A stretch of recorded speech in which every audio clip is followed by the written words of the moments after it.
নমস্কার, দেখছেন কলকাতা টিভি। আমি সুদীপ্ত রয়েছে আপনাদের সঙ্গে। শুরু করছি জেলার সারাদিন। প্রথমে যে খবরের দিকে নজর রাখবো, নরেন্দ্র মোদী স্লোগান মানছেন না শুভেন্দু। সবকা সাথ সবকা বিকাশ বদলের ডাক বিরোধী দলনেতার। সংখ্যালঘু মোর্চার দরকার নেই, ভোটে ভরাডুবির পর বিজেপির বৈঠকে চাঞ্চল্যকর ফর্মুলা শুভেন্দু অধিকারীর মুখে।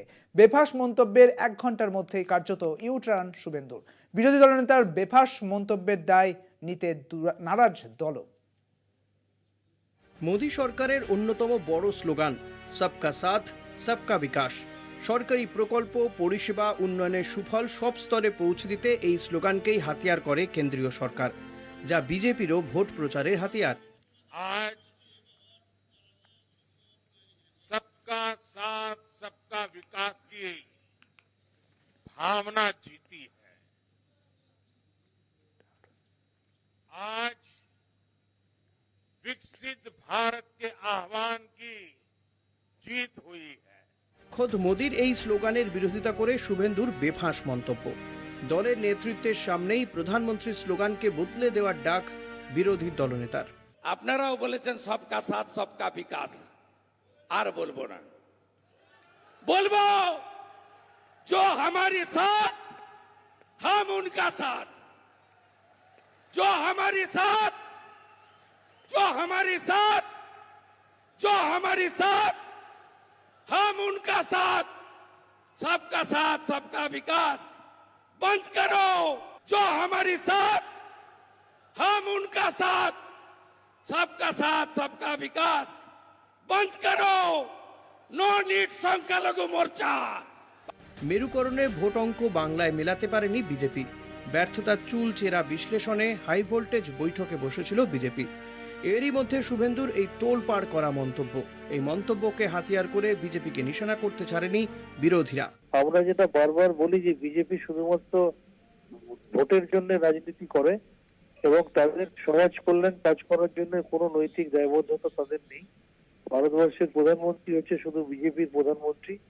তাই আজকে প্রকাশ্যে তারা বলেই ফেললো যে যারা বিজেপিকে ভোট দেবে শুধু তাদের জন্য তারা কাজ করবে। বিজেপি কেন, বিজেপির যারা পশ্চিমবঙ্গের লোকেরাও রয়েছে, যে বঙ্গ বিজেপি বলে কিছু নেই, ঠিকই বাধা আছে দিল্লি বিজেপির কাছে। তো রাস্তায় তারা ঘুরে বেড়াচ্ছেন, অনেক কথা বলছেন, কিন্তু কাজের কাজ কিছু করছেন না। এবং বিজেপির পশ্চিমবঙ্গ শুধু নয়, গোটা ভারতবর্ষ থেকে উঠে যেতে চলেছে। তাই এই আর্তনাদ আমরাও শুনছি, আপনারাও শুনছি। বিরোধী দলনেতার মন্তব্যে তোলপাড়, বিতর্কের ঝড়, দলের অন্দরে শোরগোল। এরপর 1 ঘন্টার মধ্যেই ভোল বদল শুভেন্দুর, কার্যত ইউটার্ন বিরোধী দলনেতার। ড্যামেজ কন্ট্রোলের চেষ্টা করে এক্স হ্যান্ডেলে পোস্ট করেন শুভেন্দু অধিকারী। আমি বলেছি বিজেপি তাদের সঙ্গেই থাকা উচিত রাজনৈতিকভাবে, যেহেতু এটা রাজনৈতিক প্রোগ্রাম ছিল, এটা কোনো অ্যাডমিনিস্ট্রেটিভ প্রোগ্রাম ছিল না। যে আমার সাথে আছে আমি তার সাথে আছি। আসলেও বিজেপির সহায়তা করবার জন্য নেতা হয়নি, ও সহায়তা করবার জন্য নিজেকে সহায়তা করবার জন্য, যাতে নিজের অস্তিত্ব আত্মা যে মুখ্যমন্ত্রী পদের দিকে বছরের পর বছর ধরে জুলি জুলি চোখে তাকিয়ে রয়েছে, সেই অস্তিত্ব আত্মার তৃপ্তি মেটানোর জন্য বিজেপিতে এসেছিল। ওর বিজেপি কর্মীদের প্রতি না কোনো সেন্টিমেন্ট আছে, ওর না রাজনৈতিক আদর্শের প্রতি কোনো দায়বদ্ধতা আছে, ও শুধু নিজের প্রতি দায়বদ্ধ। স্লোগান বিতর্কের দায় নিচ্ছে না বিজেপি। শুভেন্দুর বক্তব্যের পর ড্যামেজ কন্ট্রোলের চেষ্টা দলেরও। দেখুন, এটা শুভেন্দু অধিকারীর ব্যক্তিগত মত। ভারতীয় জনতা পার্টি কোনো বিশেষ বর্গ বিশেষ সম্প্রদায়কে নিয়ে রাজনীতি করে না। শুভেন্দু অধিকারী আবেগবশত যেটা বলেছেন তার ব্যাখ্যা উনি নিজে দিয়েছেন। উপর মহলের চাপ নাকি একেবারে শীর্ষ নেতৃত্বের বার্তা? কি কারণে বেফাস মন্তব্যের 1 ঘন্টা পরেই সাফাই বিরোধী দলনেতার? উঠছে প্রশ্ন। কলকাতা টিভি।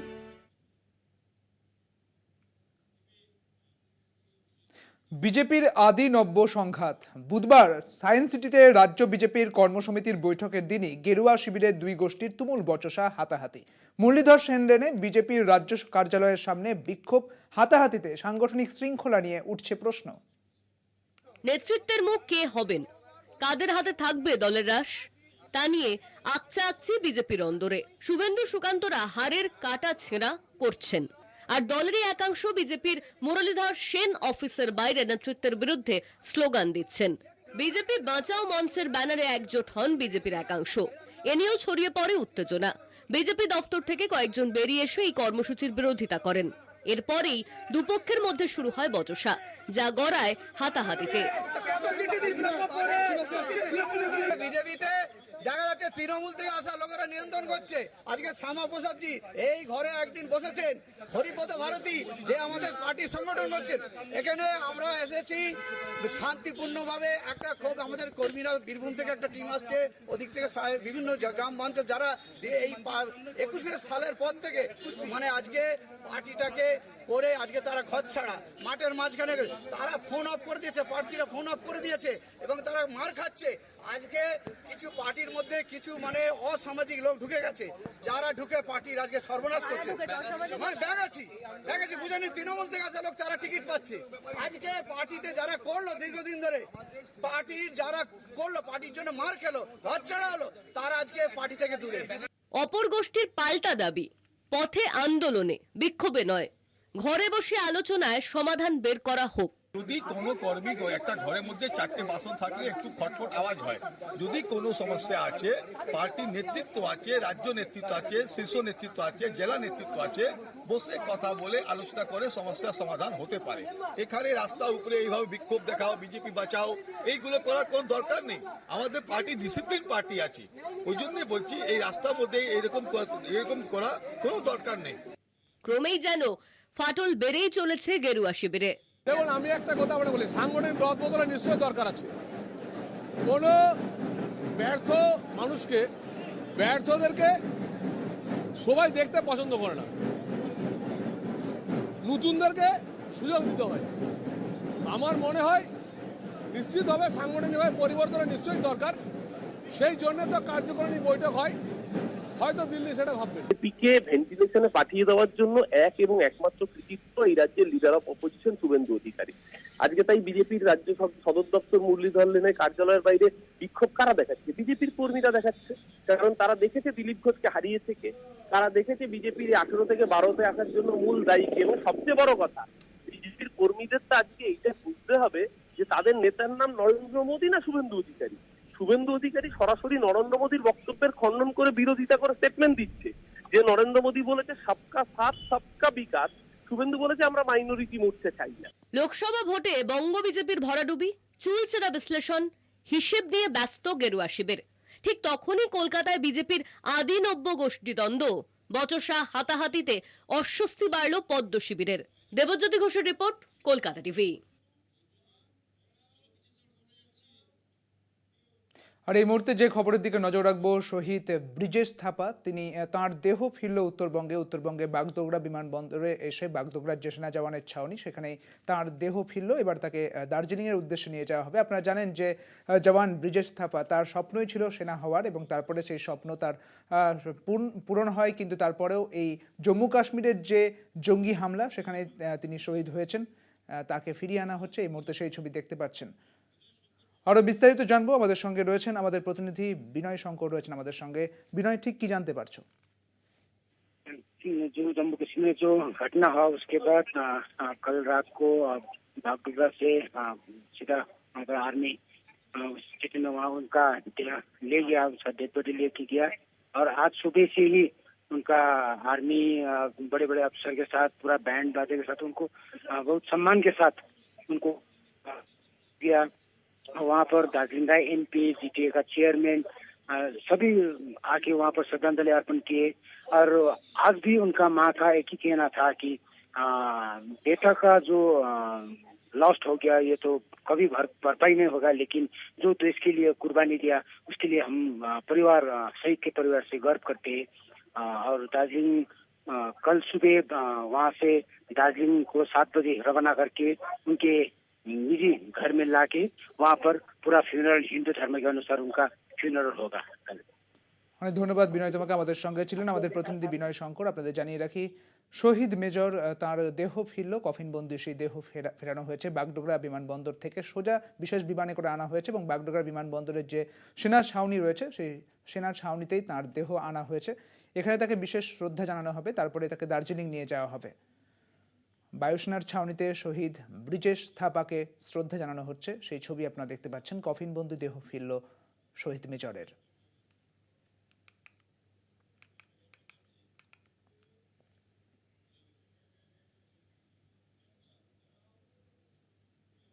চোখ রাখবো পরের খবরে। চুরির অপবাদে একই পরিবারের 3 জনকে মারধর করে চুল কেটে নেওয়ার অভিযোগ হাওড়ার ডোমজুড়ের উত্তেজনা ছড়িয়েছে। তদন্তে নেমে 3 জনকে গ্রেপ্তার করেছে পুলিশ। আর্থিকভাবে পিছিয়ে পড়া পরিচারিকা এবং তার পরিবারের সদস্যদের মারধর এবং চুল কেটে নেওয়ার জন্যই এই উত্তেজনা।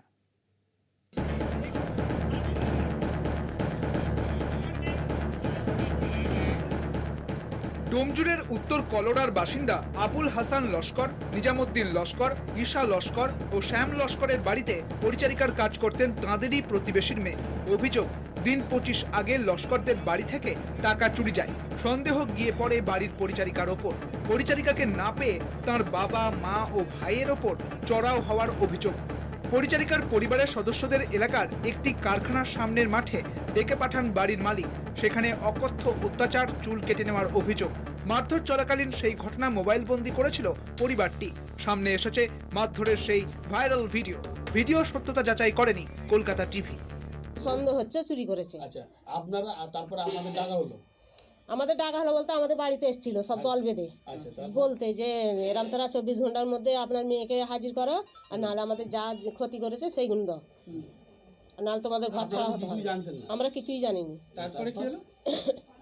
তারপরে বলে চলে গেল। আধ ঘন্টা পরে হই হাল্লা করে আবার ঘর সাজ করতে এলো। পরিচারিকার মা বাবার দাবি, তাঁদের মেয়ে খোয়া যাওয়া টাকা বাড়ির মালিকদের ফেরত দিয়েছে। চুরির অপবাদে তাঁদের চুল কেটে দেওয়া হয়েছে বলে অভিযোগ। দেখে আমাকে 2-4 চাপড় মারলো, মেরে আমাকে ধরে নিয়ে গিয়ে চুল কেটে দিল।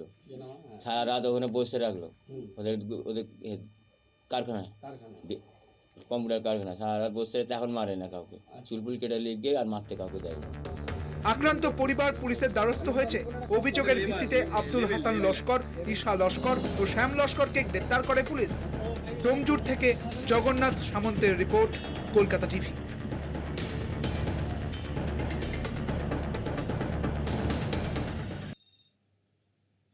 এখন সময় বিরতির, ফিরছি বিরতির পর, সঙ্গে থাকুন। মুখ্যমন্ত্রীর কড়া ধমক সত্ত্বেও শোধরাননি বালির এসডিও। তার বিরুদ্ধে দুর্নীতির অভিযোগ খোদ বালি পৌরসভার অর্থ বিভাগের। হিসেব বহির্ভূত বিল সই করানোয় বিস্ফোরক অভিযোগ। আতান্তরে চুক্তিভিত্তিক একাধিক পুরকর্মী বিক্ষোভ, ধর্ণা। অর্থ বিভাগের অফিসারকে তালাবন্ধ করে রাখার অভিযোগ অস্বীকার এসডিওর। আপনাদের জানিয়ে রাখি, অভিযোগ অস্বীকার করেছেন এসডিও। যদিও মুখ্যমন্ত্রী মমতা বন্দ্যোপাধ্যায় তিনি কড়া ধমক দিয়েছেন, তবে কড়া ধমক সত্ত্বেও কিন্তু শোধরাননি বালির এসডিও। তার বিরুদ্ধে দুর্নীতির অভিযোগ। খোদ বালি পৌরসভার অর্থ বিভাগের এই দুর্নীতির অভিযোগ উঠেছে। হিসেব বহির্ভূত বিল নিয়ে সই করানোর বিস্ফোরক অভিযোগ ওঠে। অন্যদিকে আতান্তরে চুক্তিভিত্তিক একাধিক পুরকর্মীর বিক্ষোভ দেখা যায়, ধর্নায় তারা বসেছেন এই সমস্ত পুরকর্মীরা। অর্থ বিভাগের অফিসারকে তালাবন্ধ করে রাখার অভিযোগও উঠেছে সেখানে। অভিযোগ অস্বীকার করেছেন এসডিও।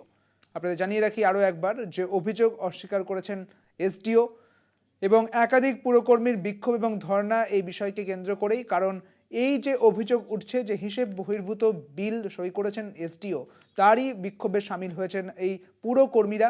এবং আপনাদের জানিয়ে রাখি যে তার বিরুদ্ধে দুর্নীতির অভিযোগ খোদ বালি পৌরসভার অর্থ বিভাগ থেকেই করা হয়েছে।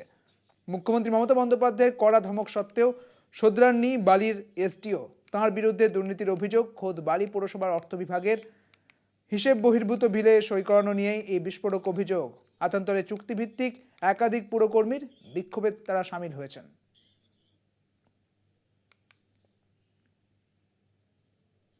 যিনি দায়িত্বে আছেন তিনি কি করছেন?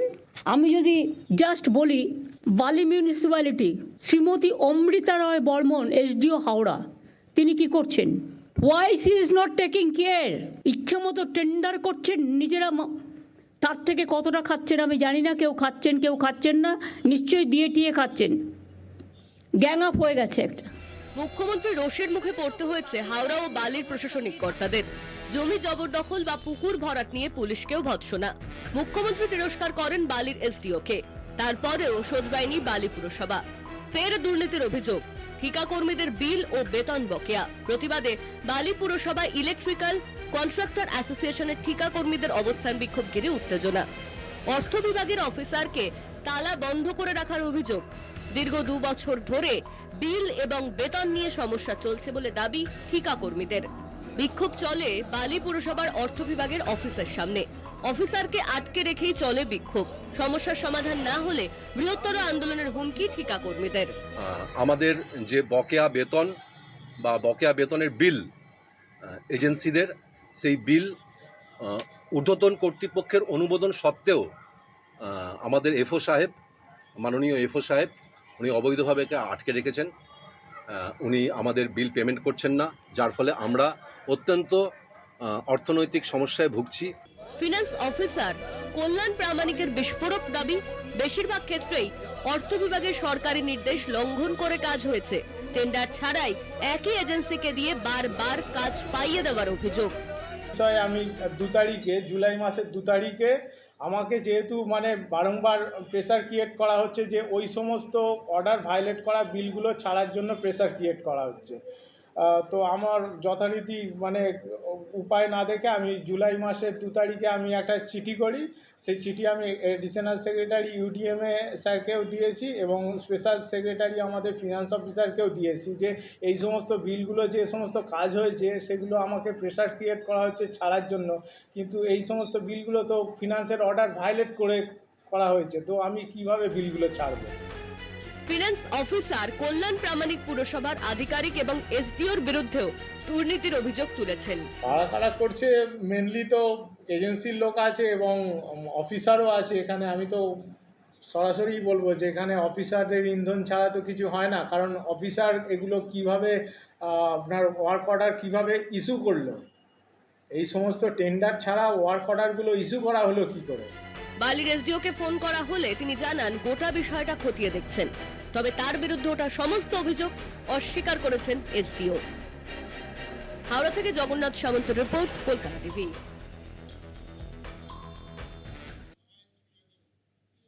আর এই মুহূর্তে যে খবরের দিকে নজর রাখবো, মহারাষ্ট্রে এনডিএ শক্তি ক্ষয়। আপনাদের জানিয়ে রাখি, শরদ পাওয়ারের যে শিবির, সেই শিবিরে এবার অজিত পাওয়ারের গোষ্ঠী থেকে 4 জন শীর্ষ নেতা যোগ দিয়েছেন। আপনাদের আগেই জানিয়েছিলাম, সকাল থেকে এই খবরের দিকে আমাদের নজর ছিল যে এই 4 জন শীর্ষ নেতা তারা ইস্তফা দিতে পারেন এবং এই ইস্তফা কিন্তু তারা দিয়েছেন এবং সেই সঙ্গে মহারাষ্ট্রের শক্তি ক্ষয় এনডিএ, তা একেবারেই বলা চলে, কারণ শরদ পাওয়ারের শিবিরে এবার অজিত পাওয়ারের গোষ্ঠী থেকে 4 শীর্ষ নেতা এসে যুক্ত হয়েছেন। আরও বিস্তারিত জানবো, আমাদের সঙ্গে রয়েছেন আমাদের প্রতিনিধি, আমাদের অ্যাসাইনমেন্ট হেড দিব্যেন্দু ঘোষ। দিব্যেন্দুদা, যে 4 শীর্ষ নেতার কথা জানা যাচ্ছে তারা শরদ পাওয়ারের শিবিরে এসেছেন, তাদের নাম জানতে চাইবো এবং বিস্তারিত জানতে চাইবো এই বিষয়ে।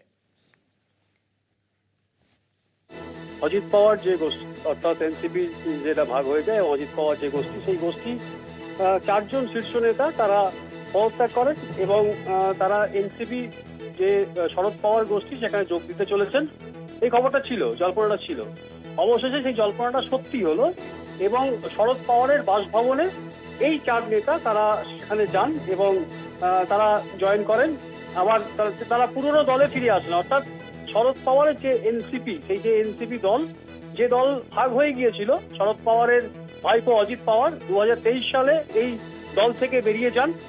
এই 4 নেতা যারা অজিত পাওয়ার গোষ্ঠীতে এতদিন ছিলেন, পিম্পরি চিঞ্চওয়াড এই যে এলাকা অন্যতম একটা যেটা বলা হয় যে এনসিপির একটা শক্তিশালী ঘাঁটি, সেই ঘাঁটির যে ইউনিট চিফ ছিলেন অজিত গভানে, তার সঙ্গে আরো 3 নেতা, তারা শীর্ষ নেতা বলাই যেতে পারে যে অজিত পাওয়ার গোষ্ঠীর অন্যতম শীর্ষ নেতা। এই 4 নেতা অজিত পাওয়ারের হাত ছেড়ে তিনি শরদ পাওয়ারের গোষ্ঠীতে ফিরে এলেন।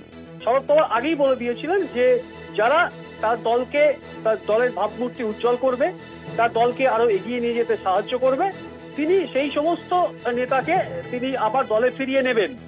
কিন্তু যে এর আগে যে খবরটা বা এর আগে যে একটা চর্চা চলেছিল, একটা জল্পনা ছিল যে অজিত পাওয়ার গোষ্ঠীর অন্তত 28 জন নেতা তারা কিন্তু বিদ্রোহী এবং তারা আবার ফিরতে চান তাদের পুরনো দলে, অর্থাৎ শরদ পাওয়ারের হাত ধরতে চান। কিন্তু শরদ পাওয়ার পরিষ্কার জানিয়ে দেন যে সব নেতাকে তিনি ফেরাবেন না।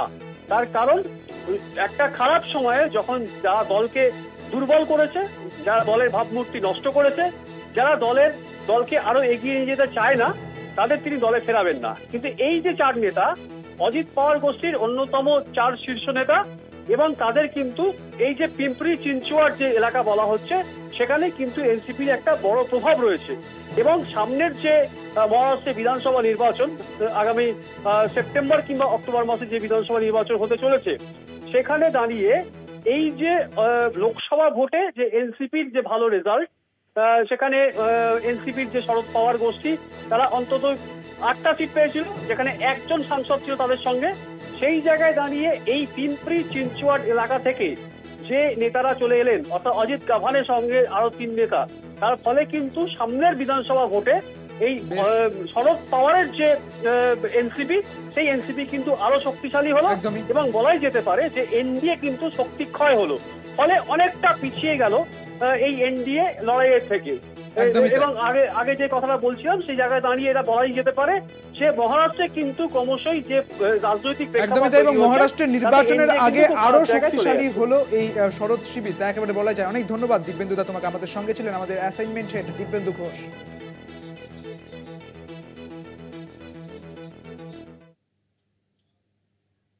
জেলা সারাদিন আজ এই পর্যন্ত। দেখতে থাকুন কলকাতা টিভি, রাত দিন 7 দিন।